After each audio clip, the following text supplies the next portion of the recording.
Hello, I'm Andrea Kennedy, and welcome to my show called What's Up Granby.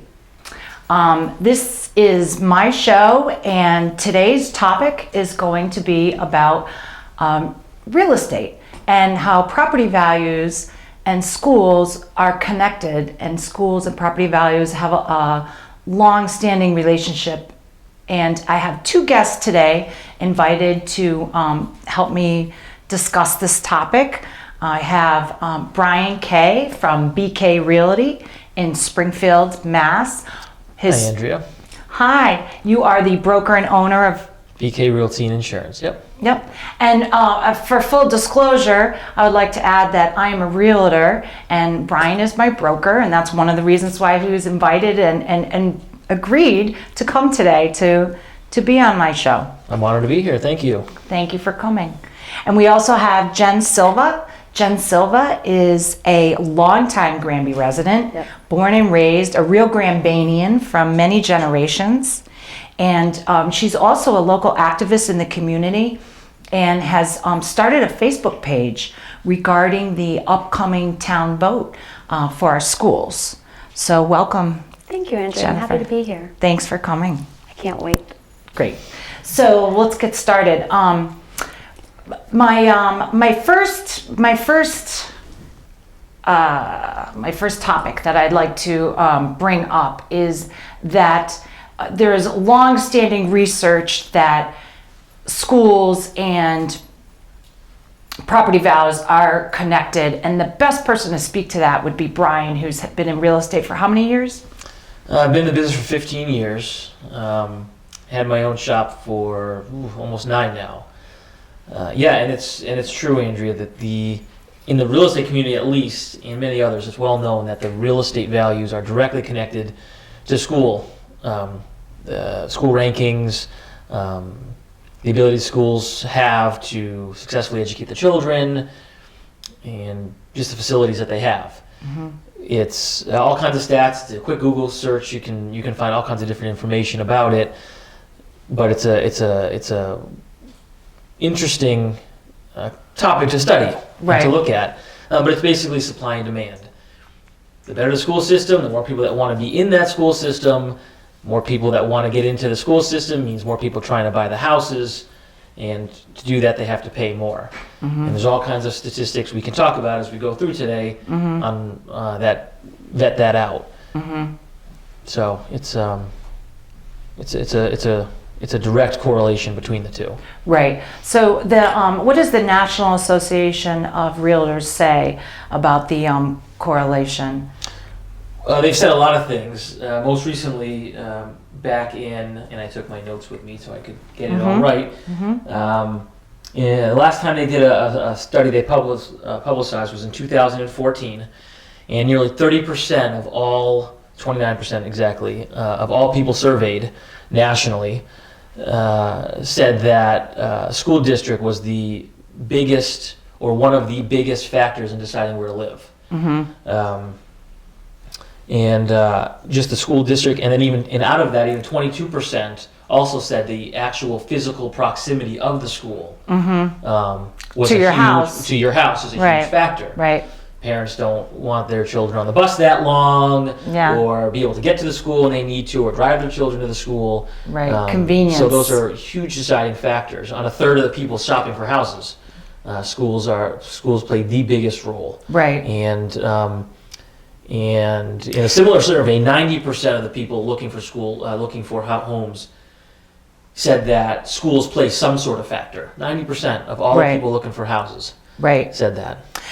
And when I moved to Granby 10 years ago and we were looking for a house, it's one of the first things that my ex-husband and I did was we researched Granby Public Schools. And one thing that we noticed right away when we got to Granby was that the buildings were falling down and old and it didn't look like it was a good school at all. But then when you go online and you do your research, you find out that Granby schools are actually ranked very high and that kids in the schools do well in testing. And I believe that's directly due to the fabulous staff. Our teachers are amazing.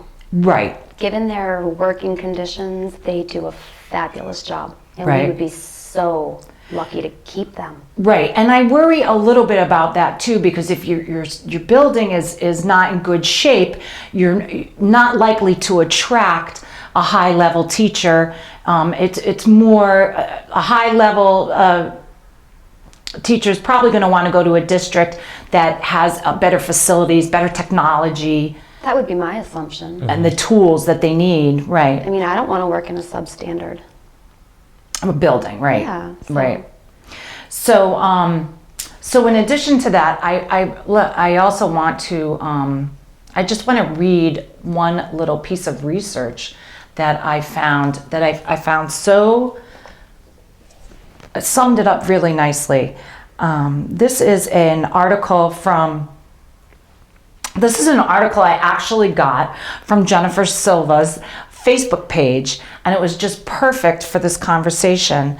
So the gentleman doing this research, and we'll tell you more about her Facebook page in a minute, but the gentleman doing this research says that his hypothesis is that better funding does improve school performance, and that dollar for dollar local funding is more efficient at driving school performance than state or federal funding, and that the cost of property taxes capitalized out of local property values are more than offset benefits of school quality that enhance property values. So, like he says in there, he's also talking about local funding. And Brian, I don't know if you're aware, but we have a vote coming up soon to get our local taxes raised by a special town meeting. And that's also one of the reasons why we're trying to make this correlation, so people understand that even if you don't have children, it's worth it to pay those extra taxes because your property value is going to go up. Can you speak to like the correlation between how much it will go up when do you have some research on that? A little bit, yeah. And I'm a numbers guy, so I like the statistics. But Realtor.com, which is one of the largest real estate websites out there, has done surveys, and a recent survey of 1,000 people gave all kinds of interesting statistics on what people look for in homes and specifically school districts and related to their homes. Some of those statistics, 1 in 6 buyers would pay 6 to 10% more for a house in a better school district. And 1 in 10 would pay 20% or more. So I don't know what the tax levy is going to look like, but a 20% increase for a better school district, simple math, 20% on a $100,000 home is $20,000. $20,000 more for the exact same home in a good school district versus one that's underperforming. Right. So your taxes aren't going to be $20,000 a year increase. No. So simple math is going to tell you it typically makes sense to improve your schools, Right. Regardless of whether you have children in the school system, because you're going to get it back when you go to sell your house. When you go to sell your house, or or even refinancing, your value is going to be higher. Yeah, when you same thing when you go to refinance your home. Not to get in the nitty gritty of a loan, but if you refinance, typically a bank is only going to lend you on a refinance up to 80% of the value. Well, if you're looking for cash out, on a $100,000 home, you already owe $80,000, or a $200,000 home, $160,000. They're not going to give you any other money, or if you owe more than that, they won't refinance, and rates are still very low. Right. So if you're looking for that home equity loan or line, it behooves you to have a better school system to get a better appraised value of your home. Right. And to put it into perspective, I understand that the tax increase is actually, it was a work in progress for a long time, but it's finally been finalized at 9.6%. Okay. So on a $100,000 home, they're talking somewhere between $180 and $200 a year increase. Okay. So how long would it take for a Granby resident to start to see the benefits of that? You think, look, it doesn't happen instantaneous. How long? No, I mean it's a process. You get the better facilities, which make it more appealing to people who now decide they want to. More people want to decide to move into your town. Right. that's a couple of year process. Right. But the end result means that no matter what your value is today, even if it increases or decreases based on the economy, Right. it will be a 20%, up to a 20% increase over time. Right. Once that process takes place, you approve the facility, you build the facility, you attract more residents. Supply and demand. More demand means higher supply prices or home prices. Right. Yep.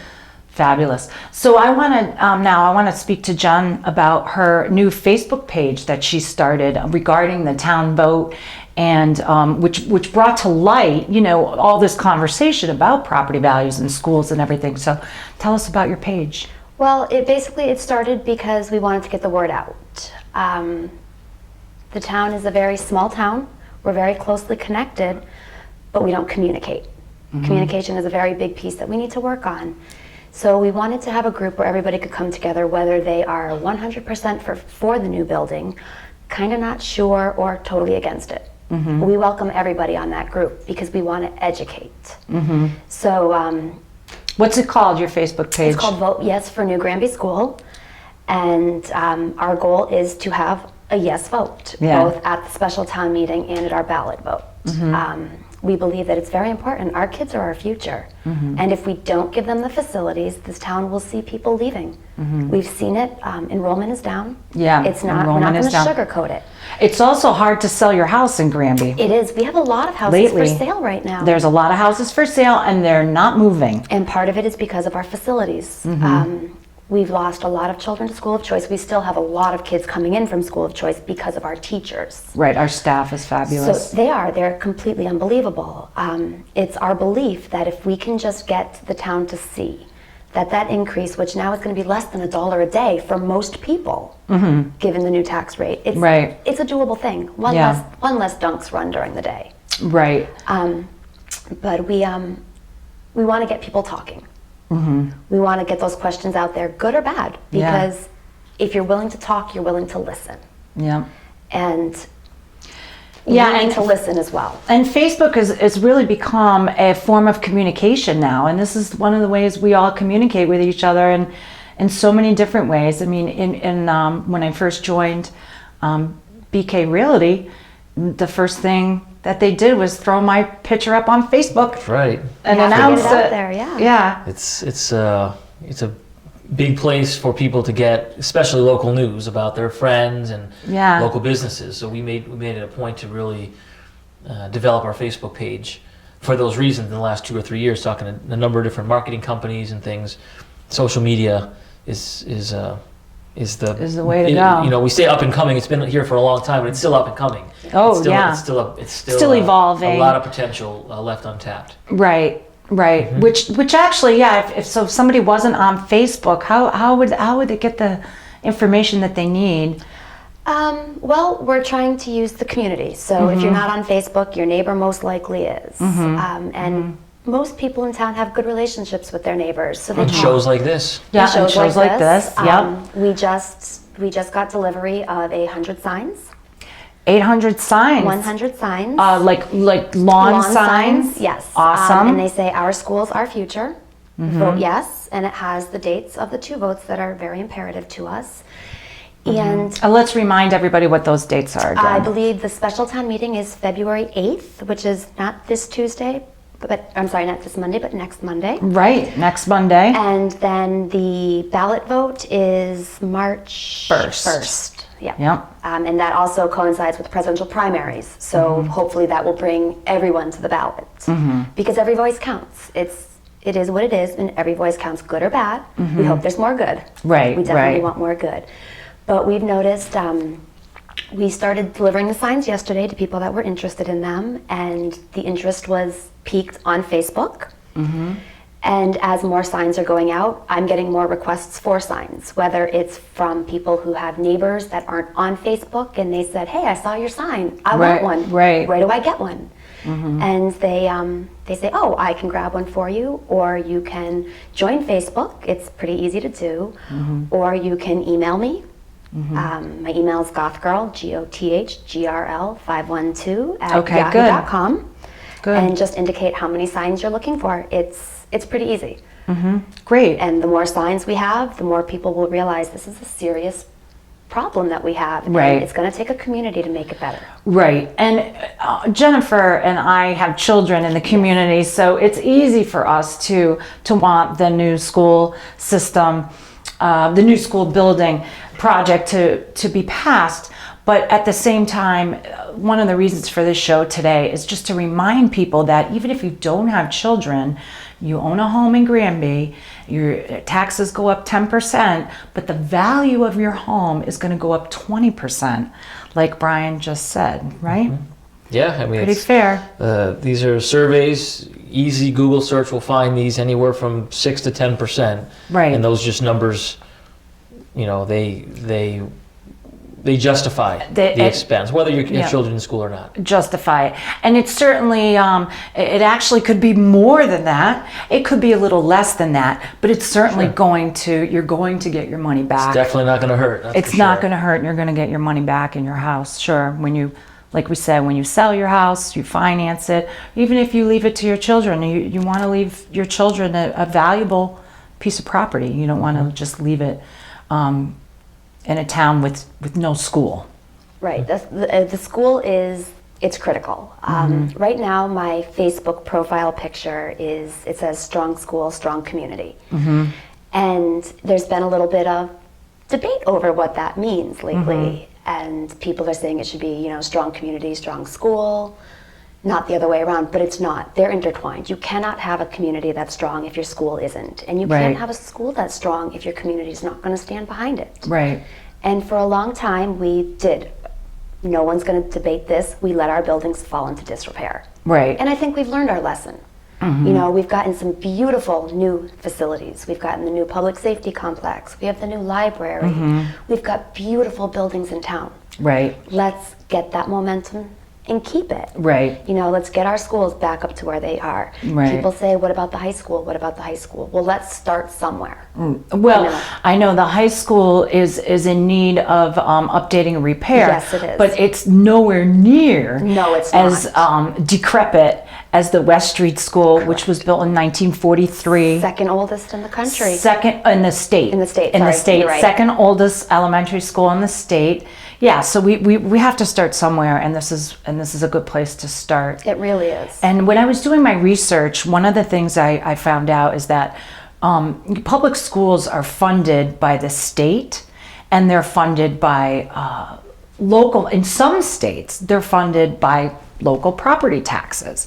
In Massachusetts, that's not the case. Massachusetts, in order for your property taxes to go towards the school, there has to be a vote. It has to be approved. It's not automatic. So I think that's a little bit of the backlash, is people aren't used to it. I mean, there are some communities that choose, like Long Meadow, that choose to put their money into the schools and their local taxes, but it's not something that's required. No, it's not, and it should be. This is a debate for another show. It is a debate for Right. another show, yes. And look, Long Meadow is a strong community. Right. It just goes to show the correlation between school and community. And the prices in Long Meadow. Exactly. I mean, Yeah. I could never live in Long Meadow. I can't afford it. Right, right. And I know And that people the move. taxes- If you live in Western Mass, they're people, like you said, people move to communities that have the good schools. They'll pay more for that house because it's so important. Even if they don't have children, people still researching homes, buying a home. They still go and Well, sure, research. because their property values are protected. The They property know values are protected. the town has a strong school system. So similar research from National Association of Realtors also says that the property values in strong school districts weather the storms of a tumultuous real estate market better. Right. So you don't have the peaks and the valleys that you do when the markets crash or when they come up. Right. You're able to weather them a lot better. Right. Because there's always a demand for the good school systems. Right. Even if it's a tough market, always a demand for the good school systems, and those communities and those property values reflect that. Right. And in Granby, you're not as familiar with Granby. of course, as Jennifer and I are, but there's Granby, as far as buying a home in Granby, Granby doesn't have a whole lot to offer. Inventory is light in Granby. Yep. Yeah, inventory is light in Granby, and amenities are almost non-existent. You know, we don't have a grocery store. We don't have a restaurant. What we do have, but I don't like to focus on the negative. So what we do have is we have a fabulous fire department, police department, brand new state-of-the-art library that was built with private funding, and so obviously the community. We have and then our biggest asset in Granby is definitely the people that live here. It really is. And Right. that's why you find so many of us are multi-generational here. Yes, right. I mean, my parents went through the Granby school systems. My parents were in the West Street School building. Right, you're third generation. I'm third generation Granby. My great-grandmother was the first telephone operator in Granby. So, and there are... Back in the day when we had landlines? Yes, back in the day. I don't even know if I know how to use a landline anymore. But, and there are other families that go back even further. Mm-hmm. And there's a reason that people stay. Right. Just from my grade alone, my class of 95, so many of us have moved back. We've left to go to the big cities and to do our thing, and we've come back because this is the place to raise your children. Right. It's safe, relatively speaking. I mean, there's danger everywhere, but Right, no, it is you a can- safe community. You can send your kids outside to play without worrying. Yeah, it's a close-knit. Your neighbors are always there to help. Pick up a phone, yell across the street, you've got it. Yep. We come together when we need to, and this is when we need to. Right. Yes, it's a very small community of only approximately 6,000 people. And only 800 students in the entire K through 12. Yes. Wow. Yeah, so we're really tiny. So hopefully a show like this will help get the word out about the connection and about getting the vote out. And so I just really appreciate both of you coming here today and talking with me. Thank you. It's been a pleasure. My pleasure, Andrea. Yeah, thank you I've so much, enjoyed it. Brian. Thank you. And thank you, Jennifer. Thanks, Andrea. And thank you for watching What's Up Granby with Andrea Kennedy.